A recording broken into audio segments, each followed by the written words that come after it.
yang harus kita waspada adalah sekarang mulai dominan munculnya budaya instan ya. Dan ini kemudian menjadikan kelemahan membahas tentang proses atau penalaran gitu kan. Dan ini memang sebenarnya sudah jadi gejala awal cukup lama yang muncul di beberapa wilayah, sehingga mereka tidak akan terbiasa bicara investasi, bicara tentang kesiapan dan sebagainya. Nah, budaya instan ini menjadikan orang terbiasa untuk apa?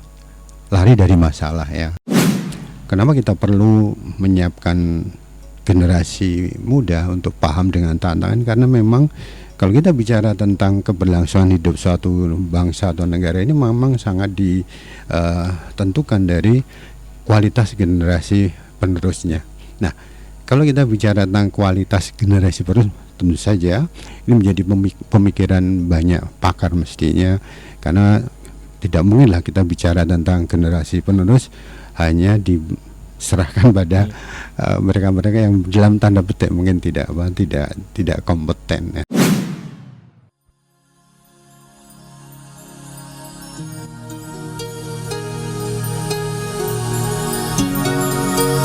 Assalamualaikum warahmatullahi wabarakatuh. Waalaikumsalam warahmatullahi wabarakatuh. 88,5 MHz Rama FM, top lagunya pasti infonya. Selamat malam untuk pendengar ya. Jumpa kembali bersama Dani Damarat tentunya dalam dialog interaktif bersama Inner Motivation BIM.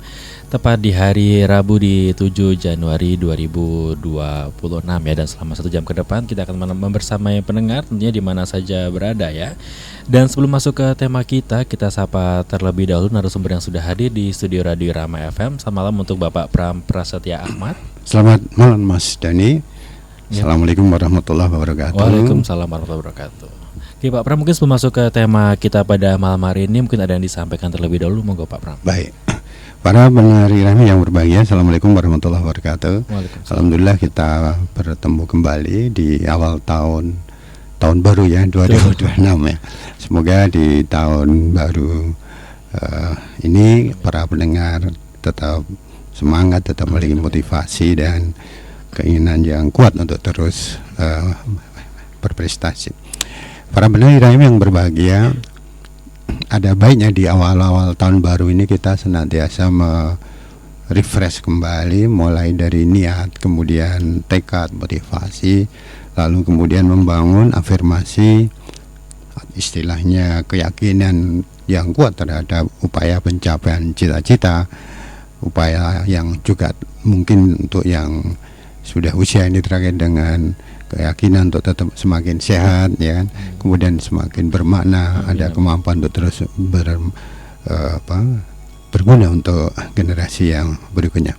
Dan tentu saja di tahun yang baru ini kita juga berharap kita masih terus belajar, kita terus meningkatkan diri kita agar kualitas diri kita menjadi semakin baik.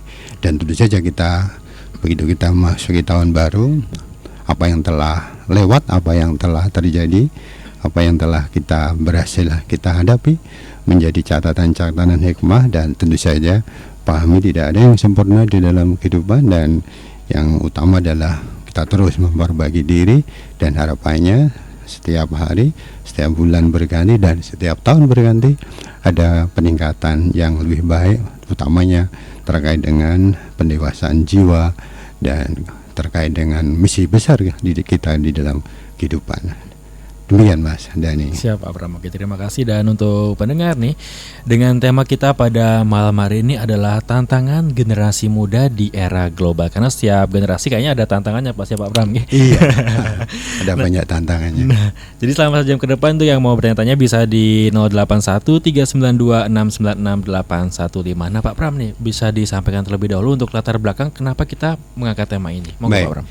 Para pendengar Irama yang berbahagia, ada beberapa latar belakang kenapa kita angkat. Tentu saja saya juga mencoba mencermati selama 2025 ini apa saja yang telah menjadi sesuatu yang menarik atau fenomena apa yang kemudian menjadi catatan-catatan, dan ini tentu saja menjadikan kita semakin paham ternyata ada banyak tantangan di era global yang memang sudah berjalan beberapa dekade.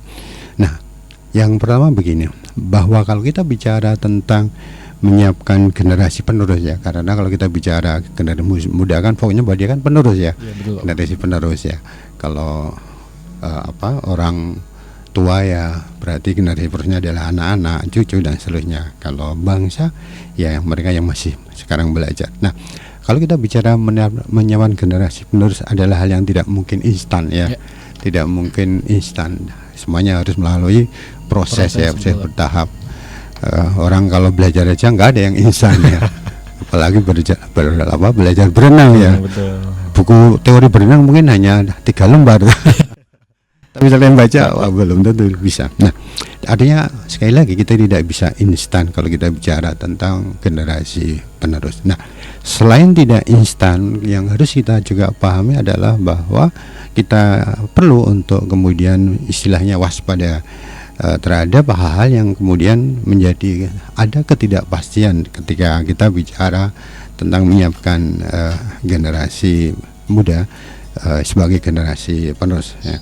Nah, yang kedua adalah bahwa memang globalisasi ini menawarkan banyak hal. Ada sisi positif namun juga ada sisi negatif yang perlu diwaspadai ya.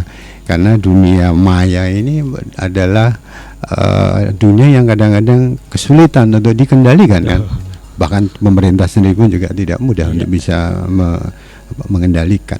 Nah, di era sekarang ini globalisasi tidak saja menawarkan berbagai macam kemudahan ya, informasi, namun juga di dalamnya penuh juga dengan mulai dari aspek-aspek yang sifatnya negatif.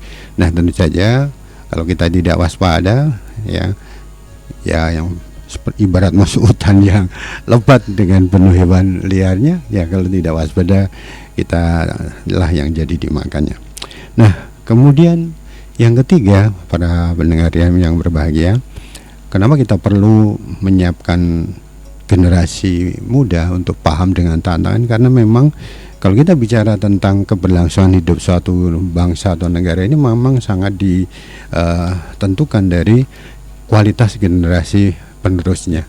Nah, kalau kita bicara tentang kualitas generasi penerus, tentu saja ini menjadi pemikiran banyak pakar mestinya, karena tidak mungkinlah kita bicara tentang generasi penerus hanya diserahkan pada mereka-mereka yang dalam tanda petik mungkin tidak kompeten ya, tidak kompeten. Karena kalau kita bicara sang generasi ya, kita bicara tentang generasi muda, di dalamnya masih banyak aspek ya, mulai dari aspek sains, teknologi, aspek terkait dengan pemahaman jiwa kan gitu, pemahaman tentang brain, tentang otak, pemahaman tentang aspek perkembangan dan perubahan sosial seorang, aspek psikologi dan sebagainya. Artinya kalau kita bicara tentang generasi muda ada banyak aspek di sana ya, jadi tidak mungkin itu hanya menjadi sesuatu yang mudah untuk diserahkan ya.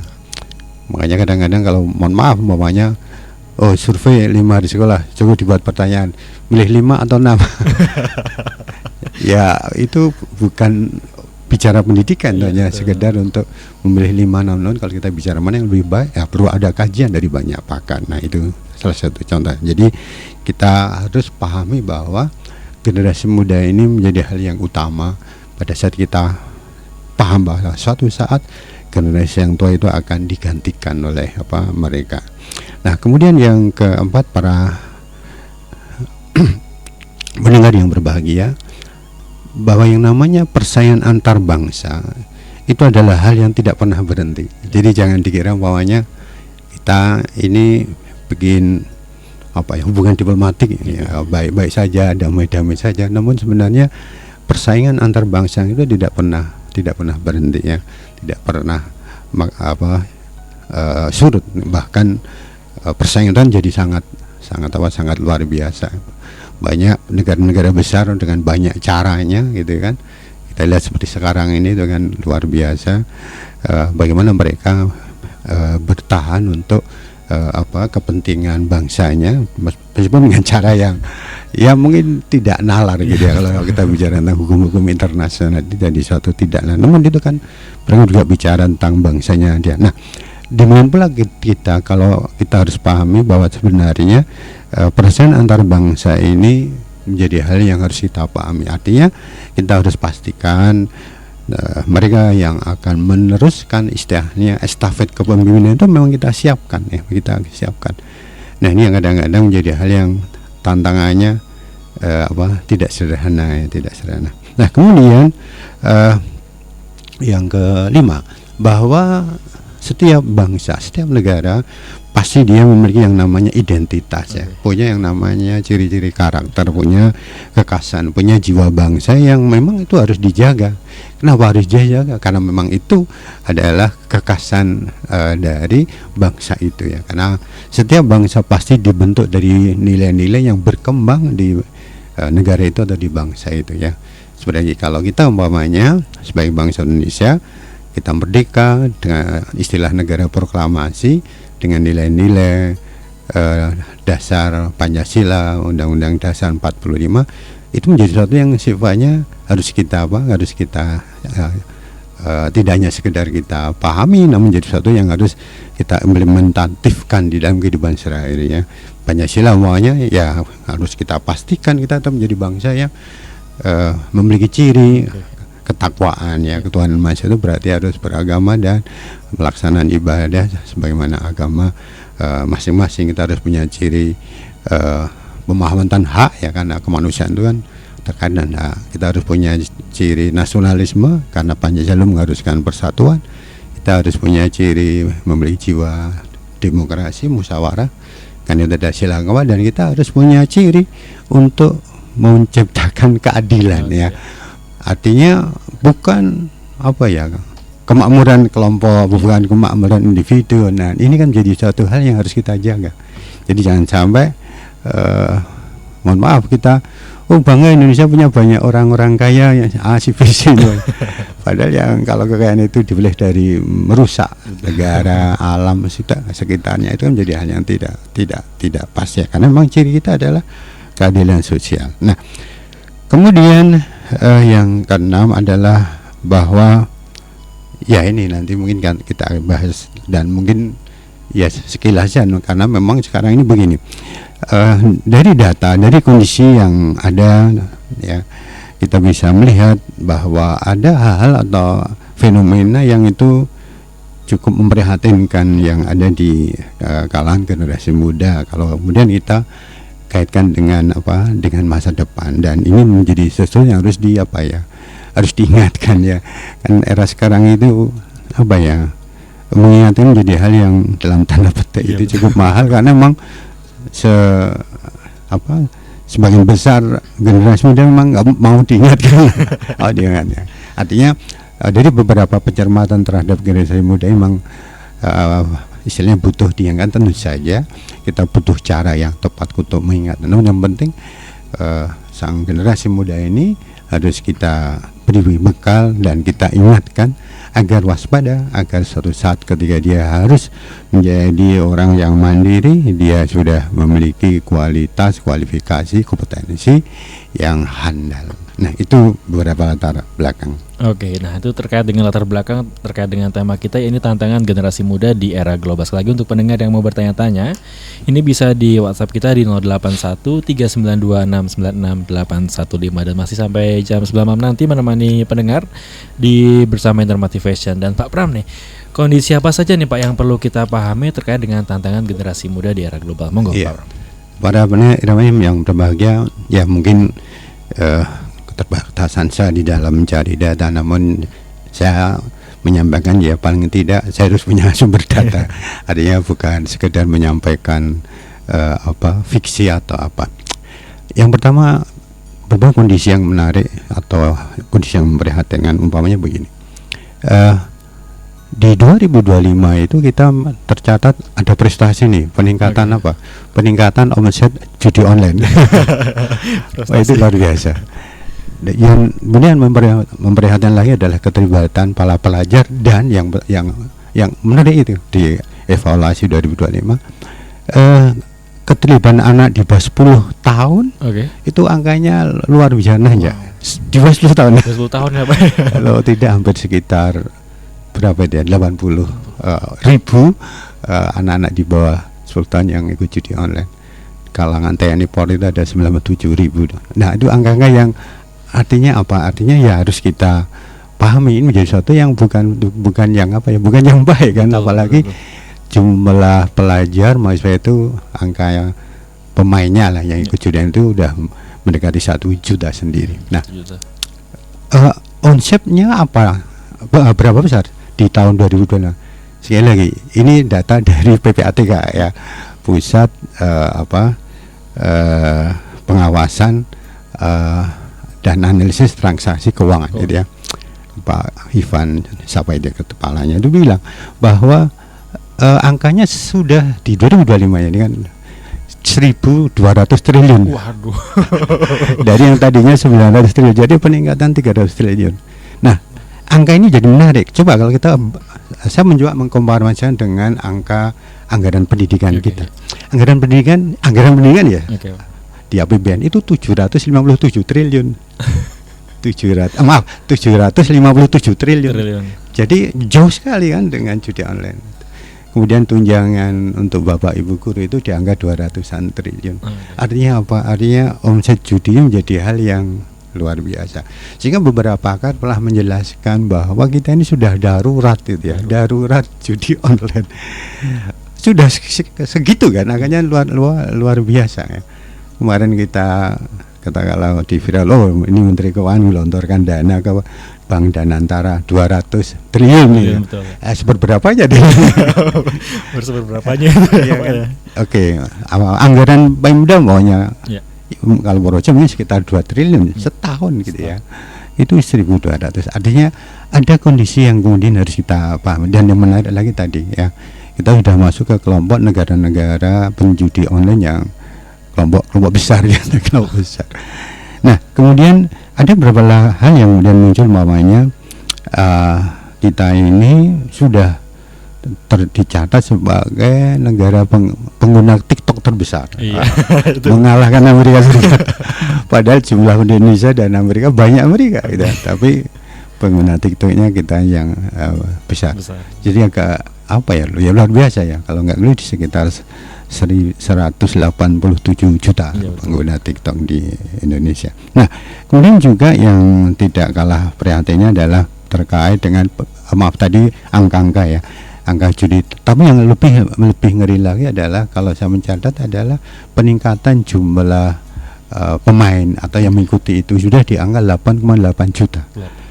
Itu menjadi satu yang peningkatan luar biasa, karena di 2024 ya yang pernah saya catat itu di angka 4,2 juta, sekarang udah 8,8 gitu ya. Nah, yang apa ya istilah saya, apakah ini menjadi hal yang tidak harus kita prihatin kan? Tentu saja ini menjadi hal yang harus dibaca oleh siapa saja, oleh pemerintah, oleh para pemuka agama, oleh para guru kan gitu. Ya memang sudah ada upaya gitu. Di Januari ini ada penggerbekan bandar judi online gitu kan. Di Januari ini sudah ada 3 yang omsetnya 61 miliar ya. Tapi kan jumlah totalnya ribuan, masih banyak. Nah, ini kondisi yang harus kita perlu pahami. Kenapa? Karena mereka yang bermain judi online itu adalah para pemimpi kan. Mereka tidak hidup di realita. Dan mereka bermimpi, berharap melalui sesuatu hal yang tidak pas ya. Nah, bagaimana kemudian para pemimpin ini bisa kita andalkan untuk mengawal, mengantarkan suatu bangsa kan gitu.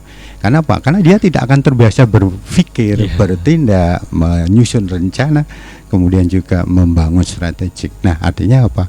Data ini menggambarkan bahwa di generasi kita ini ya, ada yang muda, ada yang tua juga, sudah mulai banyak yang kemudian istilahnya tidak lagi menggunakan logika yang benar, tidak memberi tanggung jawab yang besar terhadap masa depan baik diri maupun bangsanya. Nah, ini yang pertama. Nah, data lagi yang kemudian juga kita pahami adalah menurunnya SDM. Jadi kalau lagi saya sampaikan beberapa catatan dari para pakar terkait dengan generasi strawberry, generasi Z yang itu resign dari perusahaan dari Korea itu luar biasa banyaknya. Dan yang memprihatinkan lagi adalah bahwa resign mereka itu disebabkan oleh yang antara lain yang umpamanya kesulitan beradaptasi ya. Artinya apa? Mereka tidak pandai berkomunikasi, tidak memiliki kualitas interaksi sosial yang bagus. Kemudian juga mereka masih dalam sifat kekanak-kanakan ya kan, artinya ya anak-anak kalau udah ngeyel ya ngeyel ya. Kalau perlu ya banget dengan ngeyelnya itu, padahal ya salah. Nah, kualitas SDM yang menurun ini juga jelas nampak dari maraknya tenaga kerja asing yang ada di Indonesia, dan ini jadi angka yang luar biasa, dalam tanda petik kalau saya mengatakan ngerinya gitu. Karena apa? Saking banyaknya.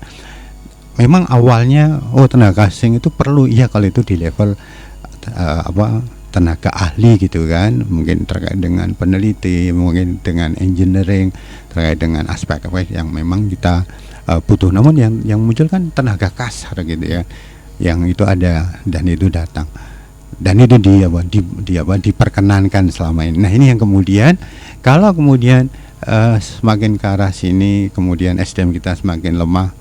Bahkan saya juga pernah membaca beberapa sekolah menengah kejuruan yang tadinya punya MOU dengan perusahaan, sekarang banyak perusahaan yang memutus ya, karena apa? SDM-nya rendah banget gitu ya. Tapi ya kita paham lah, bagaimana mungkin sekolah kejuruan skillnya bagus kalau sekarang hanya 5 hari gitu kan, dan hanya teori kan, akhirnya mereka tidak terbiasa praktek. Ya, jiwa entrepreneur mereka tidak terasa, skill mereka tidak terasa. Nah ini menjadi hal yang tentu saja harus kita waspadai, karena kita pasti tidak bisalah anak bangsa ini istilahnya bahkan tidak bisa jadi tuan di negerinya sendiri kan. Nah ini data yang juga harus kita perlu prihatin. Nah kemudian yang juga harus kita pahami bahwa tadi sudah kita singgung bahwa yang namanya perang non militer itu sekarang itu kan luar biasa ya. Jadi yang namanya perang dagang, perang ekonomi, perang cyber, perang yang terkait dengan budaya, terkait dengan ideologi itu kan sudah berjalan ya, sudah berjalan. Ya kita lihat aja perang ideologi mamanya kita ini yang bersepakat bahwa kita berideologi Pancasila. Nah sudah mulai masuk ideologi liberal ya. Kita yang berideologi Pancasila itu adalah memahami tentang tentang ketuhanan, sudah mulai muncul kelompok agnotis ya, kelompok ateis dan sebagainya. Nah itu artinya apa?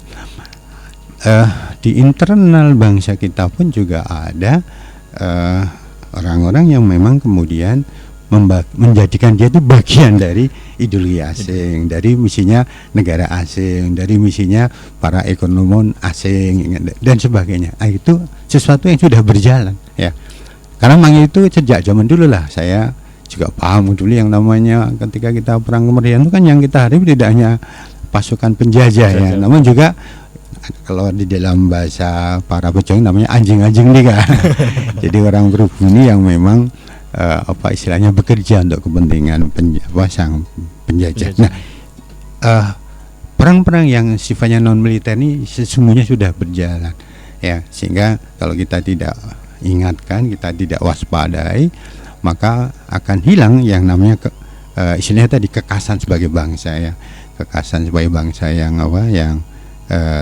bertakwa, bangsa yang berjiwa sosial, bangsa yang kemudian ramah, gotong royong tinggi dan sebagainya, itu jadi bisa hilang. Nah ini beberapa kondisi. Yang kondisi yang lain ya banyaklah, umpamanya istilahnya yang terkait dengan kualitas dekadensi moral gitu kan, hanya dekadensi moral, kemudian budaya hedonisme, budaya easygoing itu kan, menggampangkan, hanya mencari kesenangan sesaat dan sebagainya, itu kan menjadi hal yang sudah terjadi sekarang ini.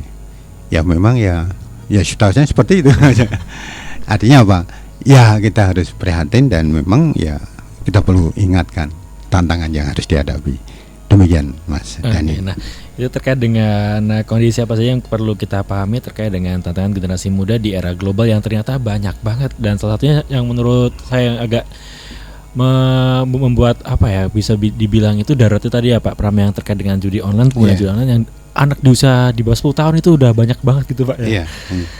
Dan untuk pendengar yang mau bertanya juga masih bisa banget ini ya di 081392696815 ya. Nah Pak Pram nih, terkait dengan apa saja sih tantangan generasi mudanya ini, apa saja, monggo Pak Pram. Baik, para pendengar IREM yang berbahagia, memang cukup banyak, moga-moga waktunya memungkinkan.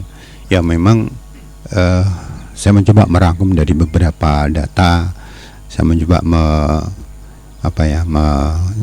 ringkas dari beberapa informasi yang tentu saja ini menjadi hal yang perlu tidak hanya semata-mata oleh orang tua generasi itu sendiri, namun juga yang saya berharap banyak adalah dari para pendidik, para pemuka agama, dan juga istilahnya para pembina, para generasi muda. Yang pertama adalah bahwa yang harus kita waspadai adalah persaingan global pasar kerja.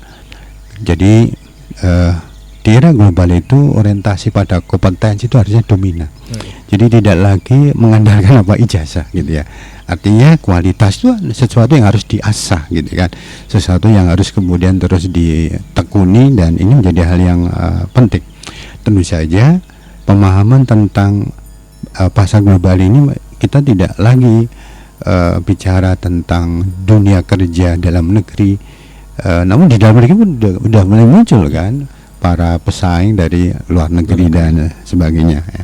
Nah ini menjadi hal yang menjadi tantangan. Artinya kita perlu untuk senantiasa mengingatkan pada para generasi muda ini, ya sekali lagi kan yang namanya dunia kerja tidak hanya di bidang pemerintahan kan, namun juga bahkan yang paling banyak di luar pemerintahan. Nah ada kondisi yang seperti itu, kita akan bersaing dengan pasar global. Kita tidak bisa membatasi para pekerja dari luar masuk, karena memang ini adalah dari regulasi yang sudah disepakati di dunia tentang global pasar kerja. Nah tentu saja memahami kesadarannya mengharuskan kita harus memiliki yang namanya kompetensi ya, kemampuan yang handal. Kita juga harus memiliki skill yang hebat pula, dan ini menjadi satu lagi-lagi tidak bisa instan, harus dilatih, dibimbing, diasah dan sebagainya. Itu yang pertama. Nah kemudian yang kedua, di era global itu ada istilah ketidakpastian karir. Artinya dinamika dunia usaha luar biasa gitu kan. Jadi tidak mungkin, mohon maaf, kita punya usaha di bidang X semuanya ya. Nanti kan ada di dinamika, ternyata yang berkembang bukan itu gitu kan. Usaha yang berkembang tidak itu. Makanya kita sering lihat beberapa orang yang sukses itu dengan cepat beradaptasi gitu ya. Katakanlah yang tadinya bekerja sebagai seorang teknisi IT, ternyata dia lebih memilih istilahnya jadi peternak umpamanya. Artinya apa? Generasi muda itu harus paham adanya istilahnya fleksibilitas ya, fleksibilitas. Artinya apa? Ya kita harus punya banyak yang harus kita siapkan pemahaman kita.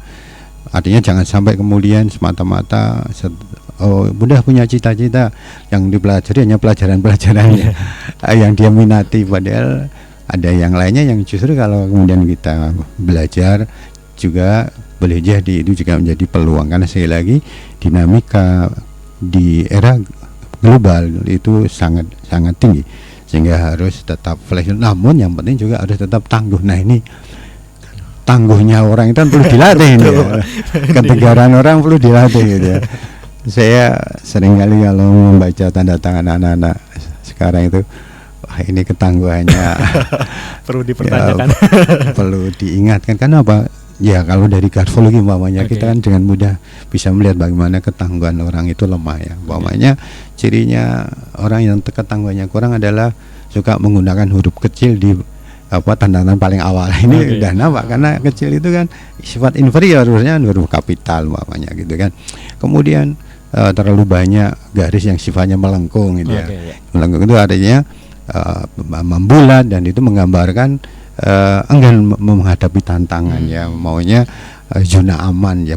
Padahal yang namanya kompetensi kan tidak hanya zona amannya. Jadi sekali lagi ketidakpastian di dunia karir itu hal yang harus kita sikapi dengan kemampuan kita untuk mudah fleksibel, dan juga kita harus pandai untuk tetap memiliki ketangguhan. Nah, kemudian yang ketiga adalah bahwa ini kajian ya, jadi saya juga menganggap ini sudah cukup lama, yaitu bahwa ada semacam mismatch yang tidak pas ya antara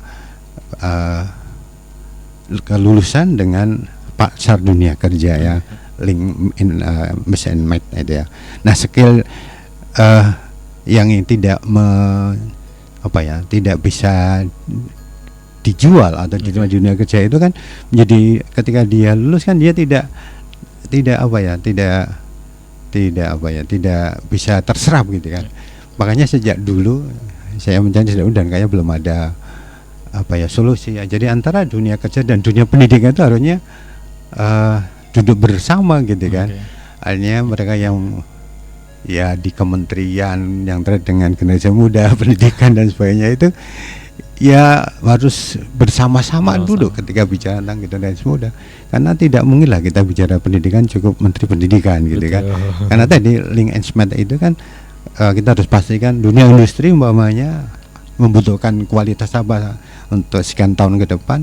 Nah, kualitas itulah yang benar harus disiapkan oleh dunia pendidikan. Tapi yang dari sekarang itu kan luar biasa gitu kan, dari dunia luar yang kemudian memanfaatkan itu ya kita bisa lihat beberapa negara tetangga kita ini, tapi kalau sekarang sudah saya belum tahu perkembangan. Pada negara ketiga itu kalau di bidang perkeretaapian pasti itu orang-orang dari dari bangsa lain gitu ya, orang-orang dari Bangladesh semuanya, wah itu pas India dan itu pasti sangat menguasai di bidang perkeretaapian yang ada di negara tetangga kita. Nah, kalau kita tidak waspada mungkin bisa seperti itu gitu kan. Ya kan, katakanlah ini di bidang pertambangan yang kita pakai adalah peralatan dari negara sana gitu kan, sehingga mereka ya ketika yang kita beli peralatan dengan manual petunjuk huruf-huruf dari luar sana ya sudah, yang orang Indonesia nggak bisa membaca gitu kan. Nah, oleh karenanya antara industri dan dunia pendidikan itu harus ada semacam sinkronisasi. Tapi itu yang kemudian belum, dan itu yang harus kita waspadai. Nah, kemudian yang keempat yang harus kita waspadai adalah sekarang mulai dominan munculnya budaya instan ya. Dan ini kemudian menjadikan kelemahan membahas tentang proses atau penalaran gitu kan. Dan ini memang sebenarnya sudah jadi gejala cukup lama yang muncul di beberapa wilayah, sehingga mereka tidak akan terbiasa bicara istilahnya investasi, bicara tentang kesiapan dan sebagainya. Nah, budaya instan ini menjadikan orang terbiasa untuk lari dari masalah ya, maunya ya kayak di film-film itu kan, ceritanya 2 jam dari yang sedih jadi bahagia. Prosesnya cukup 2 jam. Nah, orientasi pada cepat hasil ini menjadikan aspek ketekunan jadi lemah, ketegaran jadi lemah, dan kemudian kecenderungan untuk untuk ngelokro, untuk putus asa itu menjadi semakin tinggi ya, semakin tinggi. Oleh karenanya aspek penalaran ini yang jadi hal yang penting ya, yang penting. Oleh karenanya pola penalaran inilah yang menjadi misi besar di dunia pendidikan. Hanya yang nampak itu ya, kalau saya mencoba mencermati, kadang-kadang dunia pendidikan itu ya jadi hampir sama dengan bimbingan belajar gitu ya. Yang penting kalau ada soal ini cara ngadunya seperti ini gitu kan. Nah, aspek terkait penalaran ya memang sudah ada upaya-upaya ya, namun menurut hemat saya ini yang masih sangat lemah, sehingga daya ingat para pelajar kita, kemampuan menghafal, kemudian kemampuan untuk memahami pengetahuan sifatnya makro itu kan termasuk lemah gitu ya. Kan banyak itu ya di YouTube, wah ini anak levelnya SMA hitungan nggak bisa. Lebih parah lagi malah anak berapa SMA atau SMA itu yang nggak bisa baca umpamanya itu. Nah, itu artinya mereka boleh jadi terbiasa diciptakan lingkungan yang menyenangkan, yang mereka tidak perlu belajar gitu kan. Tidak ada standar penilaian secara nasional umpamanya Ya, jadi yang penting sekolah itu asal daftar awal lulus gitu kan. Nah, ini yang menjadikan apa istilahnya terbiasa budaya instan itu ya. Kalau dulu umpamanya Bapak Ibu guru itu kalau mengajar kadang-kadang diawasi oleh dari dinas, mereka masuk. Dulu kan saya pernah jadi guru juga ini Mas Dani. Jadi dia masuk duduk kursi paling belakang lalu mencermati bagaimana sang guru itu mengajar. Lalu dia akan mencatat, oh ini kelemahannya ini lalu jadi rekomendasi untuk sang kepala sekolah agar oh ini perlu pelatihan ini. Nah sekarang kayaknya enggak gitu. Sekarang enggak. Dan ini tentu saja akhirnya ya apa ya? Kalau dulu kan penalaran itu ada standarnya, artinya berapa materi yang bisa diulang guru dan kalau diuji kayak apa. Cuma kan sekarang kan enggak, yang penting teman-teman guru yang penting apa? Yang penting nilainya berapa kan itu ya. Bahkan nilai itu sudah bisa udah dipastikan harus sekian karena kepala sekolah minta sekian. Nah, kalau seperti itu kan anak-anak tidak terbiasa menghadapi tidak terbiasa menghadapi tantangan gitu ya. Nggak ada lah anak yang tidak lulus kan. Ya, jadi nggak perlu belajar juga karena memang semuanya harus lulus. Jadi bedanya. Nah kemudian yang berikut lagi adalah yang namanya istilahnya FOMO dan kepo ya. Jadi FOMO itu adalah fear of missing out dan kepo itu adalah keep everything particularly object. Kalau FOMO ini terkait dengan orang itu di era global ini sekarang mudah cemas, takut atau merasa tertinggal dari hal-hal yang itulah aja pokoknya wah saya belum ngerti ceritanya ini wah harus buka biar besok kalau ada bincang-bincang tanya itu tidak ketinggalan. Nah kepo adalah istilahnya keinginan tahunan suatu itu sangat berlebihan itu padahal belum tentu itu ada manfaatnya untuk diri sendiri. Nah kalau kemudian orang terbiasa FOMO dan kepo maka waktunya jadi habis untuk hal yang sebenarnya tidak perlu. Nah, yang paling repot lagi FOMO dan kepo ini menjadi generasi muda kita itu mager itu ya, malas gerak gitu ya, hanya cuma teruk-teruk di kamar itu kan, scroll HP dan sebagainya. Nah, apa yang dia dapatkan pada saat berjam-jam ya. Karenanya FOMO dan kepo ini merubah pemahaman. Jadi kalau dulu ada istilah bahwa anak itu ada guru pertama dan utama yaitu keluarga ya. Kalau sekarang tidak, yang guru utama tidak hanya guru atau orang tua tapi HP kan itu. Padahal HP nggak punya sertifikat. Tapi itu yang terjadi. Padahal kita yakinlah bahwa yang namanya HP isinya adalah seperti hutan segala aneka ragam dan kita tidak ada kemampuan kita untuk memastikan anak-anak itu mengakses hal yang positif gitu ya. Makanya beberapa orang tua ada yang tidak sesungguhnya ya yang paling baik sekolah itu ya nambah di sekolah karena siapa yang menjamin mereka selama sehari suntuk hari Sabtu itu belajar gitu kan ya. Makanya kan tadi bahwa kita ini pengguna HP terlama ya untuk level dunia di antara karena data itu. Nah kemudian yang ketujuh adalah rendahnya budaya menjadi pembelajar. Jadi ini memang singgung dengan tadi yaitu generasi muda kita ini tidak terbiasa untuk beradaptasi ya, tidak terbiasa untuk diberi nasihat ya. Jadi kadang-kadang dan yang paling repot lagi, mohon maaf ini saya juga moga-moga sekarang sih berubah. Jadi beberapa guru sudah terbiasa untuk enggan menasihati daripada menasihati anak nanti orang tuanya marah gitu kan. Kalau orang tua marah malah malah bela orang tua. Gurunya yang jadi korban. Nah, jadi rendahnya orang atau budaya muda untuk senantiasa berdoa ini menjadi satu yang lemah. Dan saya juga lihat itu ya memang juga fenomenanya banyak faktornya, namun itu kenyataannya itu. Jadi rendahnya budaya belajar, orang enggan berubah, anak itu enggan untuk kemudian beradaptasi dan dia maunya seperti kanak-kanak saja. Nah, ini juga singgung dengan beberapa kajian pakar terkait dengan risetnya para fresh graduate di corporate karena tadi ya istilahnya enggak mau belajar, enggak mau dinasihati, dan itu yang kemudian harus kita ingatkan ya, karena enggak ada sih orang yang sukses tanpa tanpa istilahnya tanpa melakukan perubahan. Nah, kemudian yang ke-8 yang ini menjadi tantangan generasi muda adalah mulai menurunnya erosi nilai maupun moral gitu kan. Mulai pudar nilai-nilai luhur bangsa kita, diganti dengan nilai-nilai yang sifatnya kontemporer ya. Memang ini memang terkait dengan krisis keteladanan. Oleh karenanya memang kalau kita tidak bisa membangun diri kita menjadi teladan untuk generasi muda, ada yang tua-tua menjadi teladan yang muda, ini juga jadi masalah. Tapi memang itu yang sudah terjadi. Kita kekurangan banyak sosok yang layak untuk jadi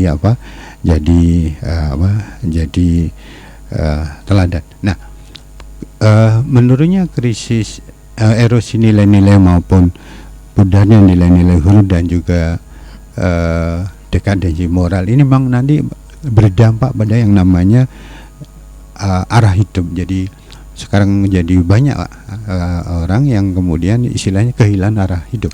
Sehingga sudah kita lihat berapa banyak kan perilaku yang sifatnya deviasi mulai dari anak-anak SD sampai bahkan mahasiswa gitu kan. Tidak hanya kasus bunuh diri, namun juga membunuh orang lain. Bahkan terakhir anak SD itu yang membunuh orang tuanya bawahnya itu. Nah, artinya apa? Artinya erosi nilai maupun dekadensi moral ini menjadi sesuatu yang sudah terjadi. Dan itu kan yang terviralkan, yang lainnya mungkin yang tidak banyak. Jadi ini harus kita pahami. Nah, kemudian yang berikutnya lagi adalah melemahnya disiplin dan tanggung jawab ya. Bahkan kalau melihat menurut saya bahkan tanggung jawab pada diri sendirinya saja pun lemah. Kan setiap anak itu dia bertanggung jawab pada masa depannya gitu kan. Dan kalau dia ingin masa depan yang baik, masa depan yang cerah, masa depan yang membahagiakan, ya pastilah itu harus disiapkan dengan sebaik-baiknya. Nah, masa depan itu menjadi satu yang harus difikirkan ya. Makanya jadi sangat lucu, heran kalau mohon maaf ya, beberapa kali saya masih menemui banyak anak-anak level SMA, SMK ini dia sudah tidak bukan SMP lagi kan. Kalau ditanya citanya kemana, nggak ngerti. Masih nggak tahu kemana ya Pak ya. Ya artinya selama belajar di SMP itu orientasinya kemana kan nggak jelas. Nah, ini sangat berbeda dengan negara tetangga kita ya. Beberapa negara itu yang saya pahami itu dari teman yang anaknya sekolah di beberapa negara tetangga itu level SD itu sudah dibimbing.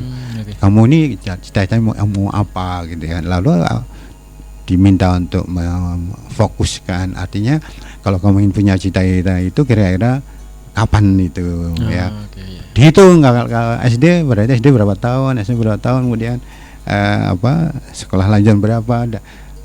Artinya apa? Anak diajak bertanggung jawab pada dirinya sendiri gitu. Nah, kemudian ditanya lagi, kamu kalau sudah berhasil, kamu punya kualitas diri kamu yang seperti apa gitu kan. Tidak hanya sekedar saya ingin jadi seorang guru gitu kan. Guru yang kayak apa kan itu ya.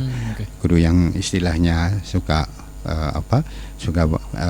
mengikuti seminar, guru yang punya kemampuan berkomunikasi, guru yang kemudian suka belajar untuk meningkatkan pengetahuan, guru yang yang memiliki istilahnya kemampuan untuk memiliki pendapatan yang cukup, dan macam-macam.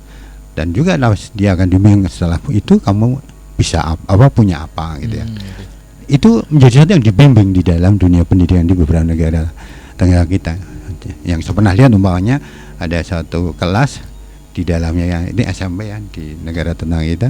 Lalu kemudian ada semacam kayak figura besar, ada di situ anak-anak menempelkan dia mau jadi apa gitu. Jadi setiap masuk kelas yang kepikiran cita-cita. Saya udah jelas gitu Pak ya. Iya, jadi belajarnya juga pasti ternyata. Ini kan banyak beda dengan orang belajar hanya karena jadwal gitu ya kan, beda banget gitu ya.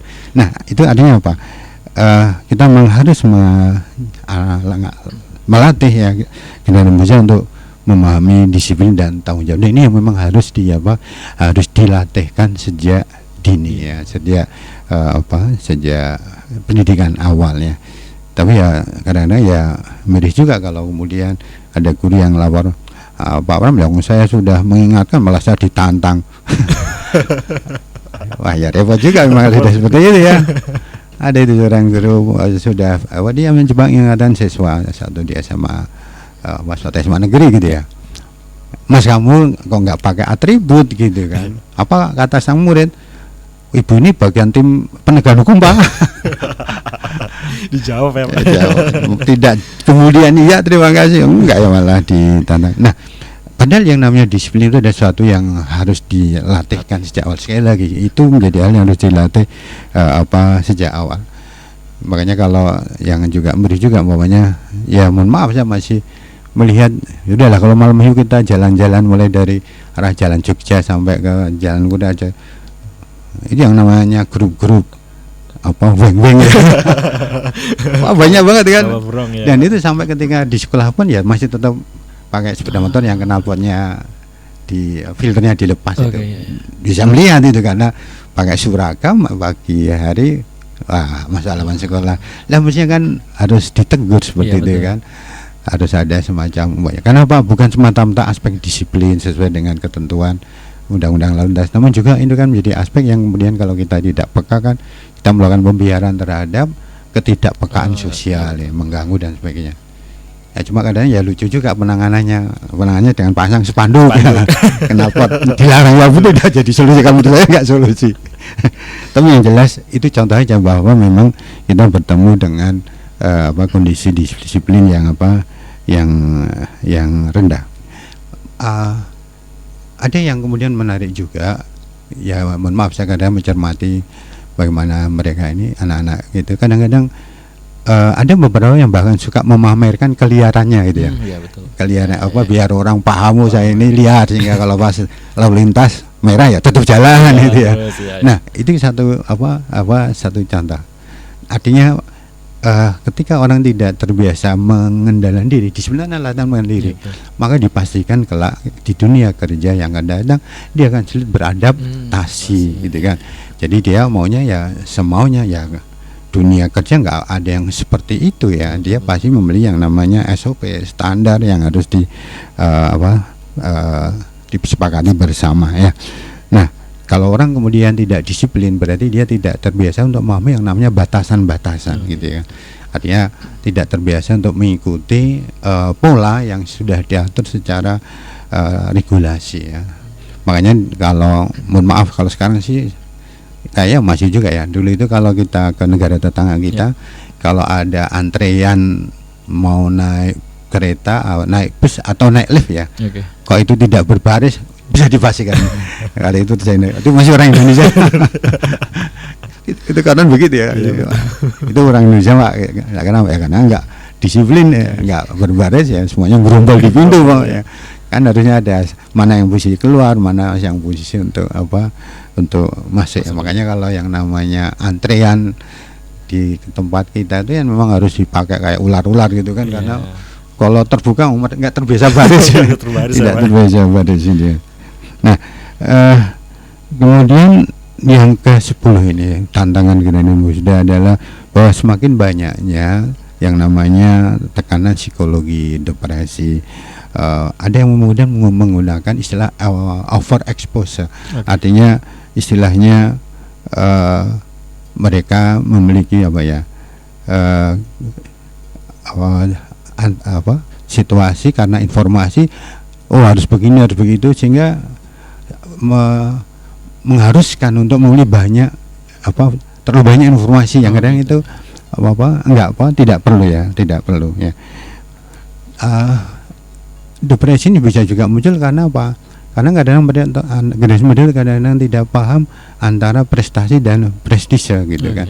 Padahal ya kita harus berorientasi pada prestasi dan tidak hanya semacam prestise yang kita melihat. Kalau prestise pasti ada penghargaan, padahal banyak hal yang itu. Tapi memang kadang-kadang kita ini masih di situ, budaya prestise itu masih, mohon maaf kalau saya menggunakan sangat berlebihan. Saya ambil contoh mamanya ada ya ini baik-baik saja, namun jadi berbeda. Contohnya ada orang yang juara idol wah itu yang nyambut kan mulai dari Pak Kentara sampai masyarakat berbodong-bodong gitu kan. Tapi coba kalau kita lihat juara Olimpiade Matematika Internasional, enggak ada yang nyambut ya. Berbeda batanya. Berbeda ya.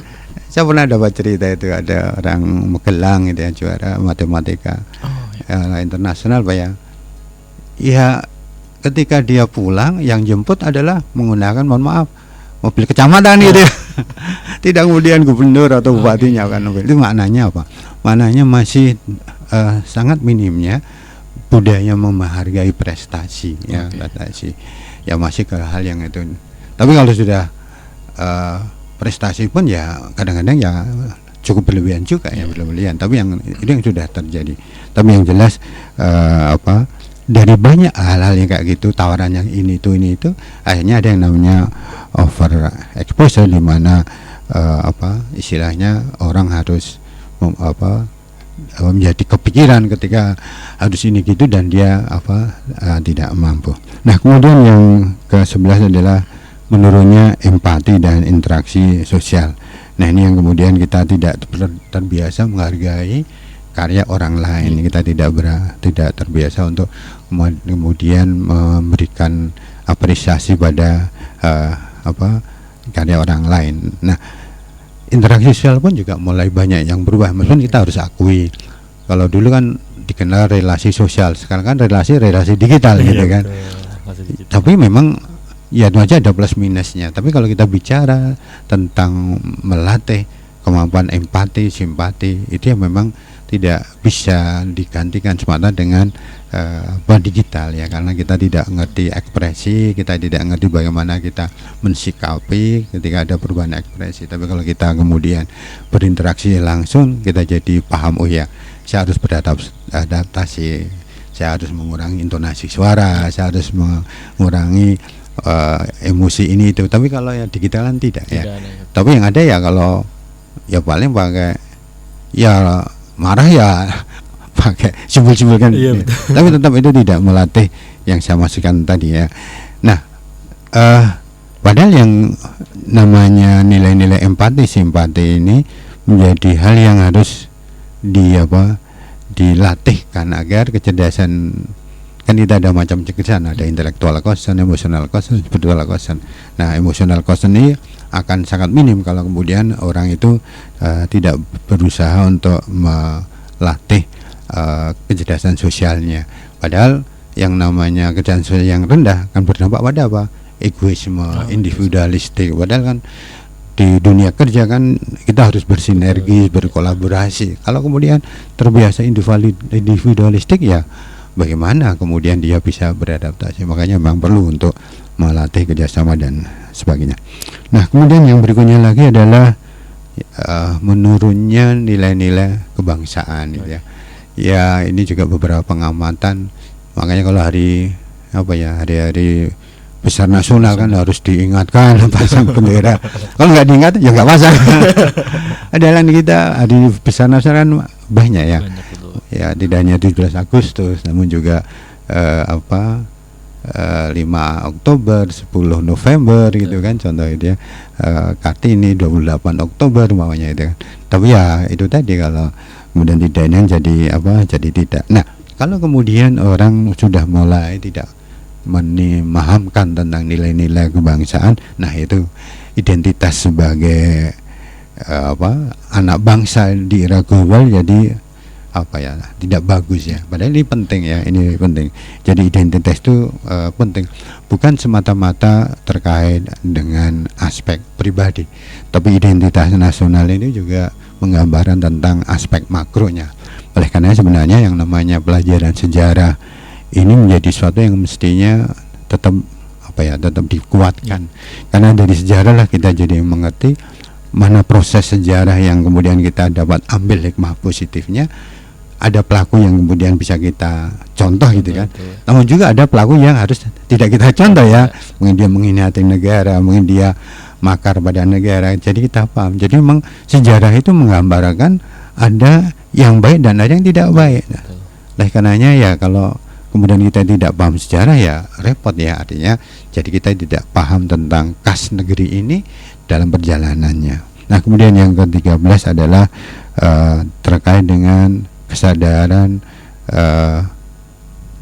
krisis lingkungan ya. Ini memang harus kita ingatkan. Jadi semakin kesini kita harus paham bahwa ada istilah yang seringkali disebut, yaitu bahwa dunia ini adalah rumah kita bersama. Artinya ya kita harus pastikan menjaga terkait dengan bagaimana penanganan sampah, penanganan udara dan sebagainya. Artinya ini menjadi tantangan, menjadi hal yang harus kita edukasikan kepada generasi muda. Karena kalau kemudian mereka tumbuh menjadi generasi yang tidak sadar tentang lingkungan, ya repot. Dan ini kan sudah mulai banyak ya, betul, Pak. beberapa kabupaten punya masalah sampah yang menumpuk gitu ya.